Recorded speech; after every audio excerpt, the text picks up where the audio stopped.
மே 4ஆம் தேதி தமிழ்நாட்டு சட்டப்பேரவை தேர்தலுக்கான முடிவுகள் வந்த உடனே தமிழ்நாட்டுடைய அடுத்த முதலமைச்சரா நடிகர் விஜய் தான் வருவார் அப்படின்னு எல்லா தாவைக்கானவரும் நம்புறாங்க. நோய் என்ன நீ பைத்தியக்காரனவே நினைச்சிருக்கிறல்ல நீ. புசி ஆனந்துக்கு உள்துறை, ஆதவ் அர்ஜுனாக்கு நிதித்துறை, செங்கோட்டையனுக்கு பொதுப்பணித்துறை, ராஜ்மோகன் சபாநாயகர் அப்படின்னு மொத்த லிஸ்டும் ரெடியா இருக்கு.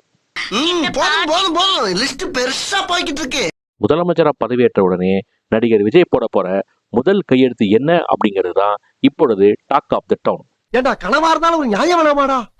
விஜய் மக்களுக்காக நல்ல திட்டங்கள் நிறைய வச்சிருக்காரு, அதுல தான் கையெழுத்து போடுவார். அப்படின்னாலும் தான் வந்த சினிமா துறைக்கு அப்படின்னு ஒரு முக்கியமான அறிவிப்புல அவர் கையெழுத்து போட போறார். அதாவது தன்னுடைய படமான ஜனநாயகன் சென்சார் போர்டால தடுத்து நிறுத்தப்பட்டது அவர் ரொம்பவே பாதிச்சிருக்கு. தன்னோட படம் மட்டும் இல்ல, நிறைய தமிழ் படங்கள் சென்சார் போர்டால பாதிக்கப்பட்டு கெடுபிடிகளோட வெளியே வருது. இதை மனசுல வச்சு தமிழ் திரைப்படங்கள் சென்சார் போர்டால இனிமே பாதிக்கப்படக்கூடாது அப்படின்னு சொல்லிட்டு ஒரு அறிவிப்போட வரார் நடிகர் விஜய். அது என்னன்னா, இனிமே தமிழ்நாட்டுல ரிலீஸ் ஆகிற எந்த படத்துக்கும் சென்சார் போர்டுல இருந்து சர்டிபிகேட் வாங்கணும் அப்படிங்கிற அவசியம் கிடையாது.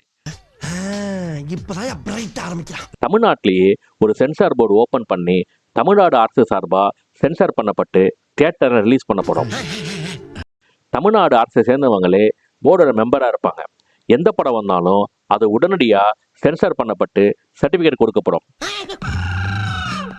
இந்தியாவிலே எந்த மாநிலத்திலையும் இதே மாதிரியான ஒரு முன்னெடுப்பு பண்ணப்பட்டதில்லை. விஜயுடைய இந்த முதல் நாள் முதல் கையெழுத்து தமிழ் சினிமாவை ஒரு பெரிய எழுச்சிக்கு கொண்டு போகும் அப்படின்னு சொல்றாங்க. அப்ப நானும் அந்த மாதிரி நினைச்சதுல தப்பு இல்லையே.